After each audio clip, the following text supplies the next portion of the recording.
नमस्कार दोस्तों, GK GS गुरु में आप सभी का वेलकम है। प्यारे साथियों, आज की क्लास में हम लोग फिर से डीएलएड वाले एग्जाम के लिए प्यारे साथियों लेके आ चुके हैं साइंस के एमवीवीआई क्वेश्चंस, जो आपके एग्जाम में निश्चित रूप से पूछे जाने की संभावना बनती है। ऐसे क्वेश्चंस आपके एग्जाम में कई बार पूछे गए हैं, इस बार भी ये क्वेश्चंस आपसे पूछा जा सकता है। चैनल पर नए हैं तो लाइक सब्सक्राइब शेयर कर लीजिएगा फटाफट से। और आपको तो पता ही है कि 10 मिनट में हम काफी से काफी क्वेश्चंस तो 50 क्वेश्चंस को सॉल्व करने का प्रयास करते हैं, वो भी मात्र 10 मिनट में। स्टार्ट करते हैं आज की क्लास को फटाफट से। तो मानव शरीर की सबसे बड़ी ग्रंथि का नाम आपसे पूछा गया है, फटाफट से बताने का प्रयास कीजिएगा। 10 मिनट में 50 क्वेश्चंस को सॉल्व करके खटाखट यहाँ पे क्लास की एंड करेंगे। तो मानव शरीर की सबसे बड़ी ग्रंथि जो होती है, क्या लीवर होती है, अग्नाशय होती है, स्ट्रोफी होती है या अमाशय होती है?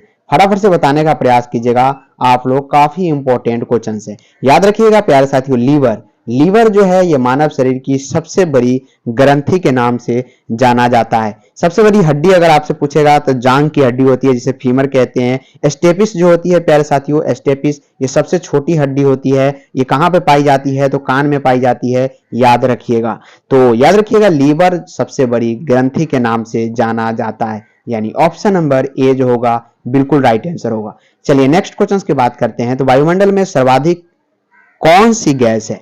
वायुमंडल में सर्वाधिक कौन सी गैस है? नाइट्रोजन या ऑक्सीजन, कार्बन डाइऑक्साइड या हीलियम? जरा बताने का प्रयास कीजिएगा। कभी कभी आपको नाम की जगह ऐसे केमिस्ट्री के जो सूत्र होते हैं वो डाला जा सकता है, तो कंफ्यूज बिल्कुल भी नहीं होना। तो वायुमंडल में सर्वाधिक जो होती है वो नाइट्रोजन होती है। क्या होती है? नाइट्रोजन होती है, यानी ऑप्शन नंबर ए जो होंगे बिल्कुल राइट होगा। नेक्स्ट क्वेश्चन है कि अश्रव्य तरंगे कौन सी है? इनमें से अश्रव्य तरंगे कौन सी है? तो याद रखिएगा 20 हर्ट्ज से नीचे जो होती है, जी हाँ 20 हर्ट्ज से जो नीचे होती है उसको हम लोग अश्रव्य तरंगे कहते हैं। ऑप्शन नंबर बी जो होंगे बिल्कुल राइट आंसर होगा। अगला सवाल है कि दूध की शुद्धता किससे मापी जाती है? प्यारे साथियों, दूध की शुद्धता को मापने के लिए आपको पता होगा, जो फैट जो होती है, जहां पे डेयरी जिसे कहते हैं दूध का, वहां पे एक छोटी छोटी प्रखनली ट्यूब की तरह रहती है, और उसमें क्या किया जाता है, दूध को डालकर और लैक्टोमीटर से उसको माप की जाती है। तो लैक्टोमीटर शुद्धता की माप की जाती है, याद रखिएगा। आप लोगों ने इसका ये जो क्वेश्चन है ये 10th लेवल का क्वेश्चन है, याद रखिएगा। लेकिन आप एंट्रेंस एग्जाम देने जा रहे हैं डीएलएड का, और ऐसे क्वेश्चन जो है एक दो क्वेश्चन आपसे निश्चित रूप से पूछा जा सकता है। चलिए फटाफट से चलते हैं 70 नंबर की ओर। तो उष्मा के स्थानांतर का कारण क्या है? ये क्वेश्चन बनता है। उष्मा के स्थानांतरण का कारण बताइए। निक्षेपण, विस्थापन, तापांतर, विघटन। तो उष्मा का स्थानांतर कब होता है? जब तापांतर होता है। जैसे एक यहाँ पे याद रखिएगा, हीट लोहा है और एक थोड़ा कम हीट लोहा है, जैसे ठंडा ही मान लीजिए। जब दोनों को अट्रैक्ट कर देंगे तो यहाँ से जो होगा उष्मा इसमें आने लगेगा धीरे धीरे। तो ताप में अंतर है, ये थोड़ा हाई क्वालिटी का ताप है, इसमें क्या है, कम है। तो तापांतर के कारण क्या हुआ, यहाँ पे उष्मा का स्थानांतर हो गया। तो सिंपल से कॉन्सेप्ट से समझने का प्रयास कीजिएगा, तो सभी क्वेश्चंस आपको उम्मीद है कि समझ में आ जाएगा। ऑक्सीजन की खोज किसने की थी? ये क्वेश्चंस भी आपसे पूछे जा सकते हैं। ऑक्सीजन की खोज किसने की थी? प्यारे साथियों, यहाँ पे 1 अप्रैल वाले एग्जाम, 2 अप्रैल, 3 अप्रैल, जितने भी अभी तक एग्जाम हो चुके हैं, काफी क्वेश्चंस जो है डायरेक्टली जीके जीएस गुरु से पूछे गए हैं। जी हाँ, जीके जीएस गुरु से काफी क्वेश्चंस पूछे गए हैं, यानी इस चैनल से काफी स्टूडेंट ने यहाँ पे कमेंट भी किया था, स्पेशल टेलीग्राम पर मैसेज भी किया था कि काफी क्वेश्चंस जो है डायरेक्टली क्लास से टकराए हैं। तो उम्मीद है कि आप लोग भी अच्छा कीजिएगा इस बार, और ये अंतिम प्रहार आप लोगों के लिए है। तो ऑक्सीजन की खोज किसने की थी? प्रिस्टले। काफी बार आप लोगों ने नाम सुना होगा प्रिस्टले का। ये जो है ऑक्सीजन के खोजकर्ता के रूप में जाने जाते हैं। ऑप्शन नंबर याद रखिएगा। बल के खोजकर्ता कौन है? तो न्यूटन बाबा, आपको पता ही है। फोर्स, चार्ल्स और मैडी क्यूरी, इसका नाम डी जो है प्यारे साथी, मैडी क्यूरी, इसके कौन चीज के खोज करता है, इसका जो है आप लोगों को कमेंट बॉक्स में नाम देना है। नेक्स्ट क्वेश्चन की ओर चलते हैं। तो भाप इंजन का आविष्कारक था, भाप इंजन का आविष्कारक कौन था? जरा बताइएगा। 72 नंबर क्वेश्चन का जवाब आंसर जो है कमेंट बॉक्स में डालने का प्रयास कीजिए। तो भाप इंजन जेम्स वाट जो है ये भाप इंजन के क्या है, आविष्कारक है। ऑप्शन नंबर ए होंगे राइट। भौतिक के क्षेत्र में नोबेल पुरस्कार के विजेता प्रथम भारतीय थे। किसके क्षेत्र में? भौतिकी, फिजिक्स के क्षेत्र में नोबेल पुरस्कार से विजेता प्रथम भारतीय कौन थे? सीवी रमन। प्यारे साथियों, सीवी रमन को प्रथम नोबेल पुरस्कार जो है भारत में भौतिकी के क्षेत्र में मिला है। ऑप्शन नंबर ए जो होंगे बिल्कुल राइट होगा। भारतीय अंतरिक्ष अनुसंधान संगठन यानी इसरो कहाँ है, जरा बताइएगा। श्रीहरिकोटा में है, बेंगलोर में है, चेन्नई या चांदीपुरी में। याद रखिएगा बेंगलोर में। कहां पे है, बेंगलोर में। यहाँ पे इसरो का क्या है, अंतरिक्ष अनुसंधान संगठन है। ऑप्शन नंबर यहाँ पे बी जो होंगे बिल्कुल राइट होगा। चलिए, निम्नलिखित में से कौन यहाँ पे बैलिस्टिक मिसाइल है, बैलिस्टिक मिसाइल कौन सी है जरा बताइएगा। क्या पृथ्वी है, अग्नि है, नाग है, त्रिशूल है। प्यारे साथियों, बैलिस्टिक मिसाइल जो है अग्नि है। अग्नि जो है यहाँ पे क्या है, बैलिस्टिक मिसाइल है। नेक्स्ट क्वेश्चन कि हवाई जहाज का आविष्कारक था, जरा बताइएगा हवाई जहाज के आविष्कारक कौन है। इसका आंसर बताने का प्रयास कीजिए फटाफट से। हवाई जहाज के आविष्कारक कौन है, तो राइट ब्रदर्स। राइट ब्रदर्स जो है ये हवाई जहाज के क्या है, आविष्कारक है। यानी कुल मिला के ऑप्शन नंबर बी जो होंगे राइट आंसर होगा। चलिए, हेली पुच्छल क्या है, हेली पुच्छल तारा कितने वर्ष बाद पुनः दिखाई देता है। एक प्रकार का क्या है, तारा है। और कितने वर्ष बाद ये दिखाई देता है, तो 76 वर्ष में ये दिखाई देता है। याद रखिएगा कितने, 76 वर्ष। ऑप्शन नंबर क्या होंगे, सी जो होंगे बिल्कुल राइट आंसर होगा। नेक्स्ट क्वेश्चन, ग्रीन हाउस किस पदार्थ का बना होता है। हम बिल्कुल भी यहाँ पे आप लोगों का टाइम वेस्ट नहीं कर रहे हैं। उम्मीद है क्लास भी अच्छा लगेगा। अपना फीडबैक भी आप लोग कमेंट बॉक्स में जरूर दीजिएगा कि ये 10 मिनट में 50 क्वेश्चन सॉल्व कराने का तरीका क्या अच्छा है आप लोगों के लिए डीएलएड वाले एग्जाम के लिए। शेयर भी करना बिल्कुल भी ना भूले, और ग्रीन हाउस गैस किस पदार्थ का बना होता है ये भी बताना बिल्कुल भी ना भूले। तो ग्रीन हाउस गैस जो है प्यारे साथियों का लकड़ी, ईंट और सीमेंट या कांच या लोहा की बनी होती है। याद रखिएगा ग्रीन हाउस गैस, जी हाँ दोस्तों, ये कांच की बनी होती है। किस चीज की बनी होती है, कांच की बनी होती है। ऑप्शन नंबर सी जो होगा बिल्कुल राइट होगा। शरीर के किस भाग में पीत का निर्माण होता है, शरीर के किस भाग में पीत का निर्माण होता है, तो यकृत मतलब लीवर। यकृत मतलब क्या होता है, लीवर। इंग्लिश में इसको लीवर कहते हैं। तो यकृत में जो होता है, लीवर में जो होता है, पीत का निर्माण होता है। अगला सवाल है, मियादी बुखार जो है यानी टाइफाइड जिसे कहते हैं, शरीर का मुख्य रूप से प्रभावित होने वाला अंग है। मियादी बुखार जब टाइफाइड होता है प्यारे साथियों, तो टाइफाइड से जो है कौन सा अंग है जो हमारे शरीर का उससे प्रभावित होता है, तो आंत। याद रखिएगा आंत जो होता है सबसे ज्यादा उससे प्रभावित होता है। यानी आंख जो है बुखार का केंद्र माना जाता है, मियादी बुखार का। नेक्स्ट क्वेश्चन की बात करते हैं। शरीर में रुधिर का भंडार है, शरीर में रुधिर का भंडार है, जरा बताइएगा रुधिर का भंडार। तो तिल्ली आपको पता ही है, प्लीहा जिसे कहते हैं। ऑप्शन नंबर यहाँ पे क्या होंगे, ए जो होगा बिल्कुल राइट आंसर होगा।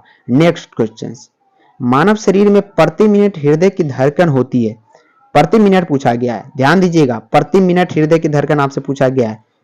जी हाँ, तो प्रति मिनट हृदय जो होती है यहाँ पे 70 से कितना होता है, 72 बार होती है। 70 से कितना होता है प्यारे साथियों, 72 बार हृदय की धड़कन होती है प्रति मिनट। याद रखिएगा श्वास कितने बार लेता है प्रति मिनट। इसका जो क्वेश्चन है, ये जो आंसर है इसका आप लोगों को कमेंट बॉक्स में बताना है। धड़कन के बारे में हमने बता दिया 70 से 72 बार 1 मिनट में, बट श्वास कितने बार 1 मिनट में लेता है, इसका जो जवाब है कमेंट बॉक्स में बताना है। चलिए चलते हम लोग नेक्स्ट क्वेश्चन पर। तो मनुष्य के शरीर में कुल हड्डियों की संख्या होती है, तो कुल हड्डी जो होते हैं 6 होते हैं, 206 होते हैं, याद रखिएगा। जबकि यहाँ पे शिशु में अगर पूछा जाएगा तो 306 होते हैं। शिशु यानी बच्चे में पूछा जाएगा तो 306, और डायरेक्ट मनुष्य के शरीर में पूछा जाएगा तो 206 हड्डी होती है।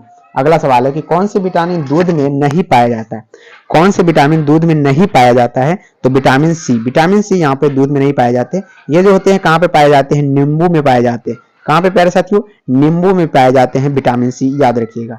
चलिए, मानव कोशिका में कितने क्रोमोजोम होते हैं, क्रोमोजोम यहाँ पे पूछा गया है, जरा बताइएगा कि क्रोमोजोम जो होते हैं मानव कोशिका में कितने होते हैं। तो याद रखिएगा 46 होते हैं मानव कोशिका में क्रोमोजोम। यहाँ पे आपसे शुक्राणु में सॉरी मेल गैमिट में अगर आपसे पूछा जाएगा, ध्यानपूर्वक देखिएगा, ये क्वेश्चन आपको कंफ्यूज कर सकता है। मेल गैमिट में अगर आपसे पूछा जाएगा यानी नर युग्मक, नर युग्मक में पूछा जाएगा प्यारे साथियों कि कितने गुणसूत्र होते हैं, तो आपको कितना मारना है, 23 मारना है, याद रखिएगा। यानी कोई एक यहाँ पे बॉडी में पूछा जाएगा, जैसे मेल हो गया, इसी प्रकार आपसे फीमेल में भी पूछा जा सकता है तो 23 मारिएगा। लेकिन मानव के डायरेक्ट अगर पूछा जाएगा तो मानव में टोटल 46 गुणसूत्र होते हैं। ये क्वेश्चन कई बार कंफ्यूज किया है स्टूडेंट को, ध्यान दीजिएगा। आर्यभट्ट उपग्रह प्रक्षेपण कहां से कराया गया था, तो आर्यभट्ट उपग्रह प्रक्षेपण जो है सोवियत संघ से कराया गया था, जो कि ऑप्शन नंबर डी में दिए गए। इन धनुष के किनारों का रंग होता है, जरा बताइएगा। तो इंद्रधनुष के किनारों का रंग क्या होता है? आपको पता है प्यारे साथियों, जब व्हाइट किरण को प्रिज्म से होकर गुजारा जाता है तो 7 रंगों में विभक्त होती है, और जो सबसे ज्यादा जिसका तरंग दैर्घ्य होता है वो रेड होता है। ठीक है, वो बी रॉय, ये तो ट्रिक आप लोगों ने देखा होगा, बी रॉय। तो आपको पता है कि सबसे एक कम तरंग दैर्घ्य वाला होता है जो बैगनी होता है, और जो सबसे ज्यादा वाला होता है वो क्या होता है? रेड होता है। तो अनुमान लगा सकते हैं यहाँ पे किनारों का रंग क्या हो गया? बैगनी हो गया और लाल हो गया, यानी बी आर हो गया। ऑप्शन नंबर क्या होंगे? ए जो होगा बिल्कुल राइट होगा। इसी प्रकार के ट्रिक के साथ आप लोगों को मजे के साथ पढ़ना है और एक एक क्वेश्चन आपको नहीं छोड़ना है। तो जुड़े रहिए स्टडी यहाँ पे जीके जीएस गुरु के साथ। ऊर्जा का मात्रक वही होता है जो होता है तो कार्य का होता है, जो कार्य का होता है वही ऊर्जा को होता है। शक्ति की बात करें तो क्या होता है? वाट होता है, ये तो पता ही है। थोड़ा पेन यहाँ पे डिस्टर्ब कर रहा है। बल का क्या होता है? बल का न्यूटन होता है, ये तो आपको पता ही होगा। क्या होता है प्यारे साथियों? न्यूटन होता है। त्वरण का क्या होता है? तो त्वरण का जरा आप लोग यहाँ पे बताने का प्रयास कीजिएगा कमेंट बॉक्स में। हम देखना चाहते हैं कि आप लोग कितना सही जा रहे हैं। सूर्य की किरणों से कौन सा विटामिन प्राप्त होता है? प्यारे साथियों, विटामिन ए जो है गोल्डन राइस से प्राप्त किया जाता है। किससे? गोल्डन राइस से। 1 मिनट, जरा पेन को सही कर लो। जी हाँ दोस्तों, विटामिन ए यहाँ पे गाजर से प्राप्त होता है। गाजर, साथ ही साथ कहां से? गोल्डन राइस से। गोल्डन राइस शॉर्टकट में हम लिख रहे हैं, तो ये याद रखिएगा। विटामिन गाजर से गोल्डन राइस। और विटामिन ए की क्या होती है? कैप्सूल भी आती है, जो कि आपके मेडिसिन में मिल जाएगी। साथ ही साथ विटामिन सी की बात करें, जैसा कि पिछले क्वेश्चंस में बताया था, यहाँ पे नींबू में पाई जाती है। कहाँ पे? नींबू में। विटामिन डी जो होता है ये कहाँ पर पाई जाती है प्यारे साथियों? सूर्य की किरण में पाई जाती है। साथ ही साथ अगर आप लोगों ने पूरी तरह से तैयारी कर चुके हैं तो विटामिन बी किस में पाई जाती है, इसका तो आंसर आप लोगों को कमेंट बॉक्स में बताना ही है। जितने भी क्वेश्चंस हम बता रहे हैं लिख के जाइए, और क्या कीजिएगा, लास्ट में सभी क्वेश्चंस का बारीकी से आंसर दीजिएगा आराम से। अगर नहीं पता होगा तो गूगल पे रिसर्च कर लीजिएगा। गूगल बाबा आपका सेकंड भगवान है प्यारे साथियों, वहां से आप लोग रिसर्च करके कमेंट बॉक्स में जरूर बताइएगा। तो कौन सा रोग जो है विषाणुगत है? तो वर्धानता जो होता है यहाँ पे क्या होते हैं? विषाणुगत होते हैं। नेक्स्ट क्वेश्चन, जेनर ने किस रोग का टीका सर्वप्रथम बनाया था? तो चेचक का टीका जो है सर्वप्रथम जेनर ने बनाया था, वैक्सीन की खोज की थी। जल्दी पौधे के किस भाग से प्राप्त की जाती है? हल्दी है यहाँ पे। हल्दी जो है पौधे के किस भाग से प्राप्त की जाती है? तो तना से प्राप्त किए जाते हैं। एड्स रोग किसके द्वारा फैलता है? ये भी क्वेश्चंस काफी प्रसिद्ध है। एड्स रोग जो होते हैं ये वायरस के द्वारा फैलता है। किसके द्वारा? वायरस के द्वारा। वो भी कौन सा वायरस? जी हाँ, कौन सा? ओल्ड क्लास का वायरस, जो पुराना वायरस है, जिसको हम लोग बायोलॉजी की भाषा में रेट्रो वायरस कहते हैं। तो यहाँ पे ऑप्शन नंबर सी को याद रखिएगा। दक्षिण यहाँ पे गंगोत्री कहाँ स्थित है? तो ये अंटार्कटिका में स्थित है। ऑप्शन नंबर यहाँ पे डी जो होंगे बिल्कुल राइट होंगे। भारत की पहला परमाणु रिएक्टर कहाँ स्थापित किया गया? ट्रेम्बो में स्थापित की गई थी। तो प्यारे साथी, ये जो थे कुछ ऐसे सिलेक्टेड क्वेश्चंस थे जो इस बार के डीएलएड वाले एग्जाम में, जिसका तो हो गया है उसको बल्ले बल्ले, और जिसका नहीं हुआ है जरूर इस क्वेश्चंस को करके जाइएगा, काफी आपके लिए फायदेमंद होगा। मिलते हैं जल्द ही नेक्स्ट क्लास में, तब तक के लिए जुड़े रहे जीके जीएस गुरु के साथ। तब तक के लिए जय हिंद एंड जय भारत।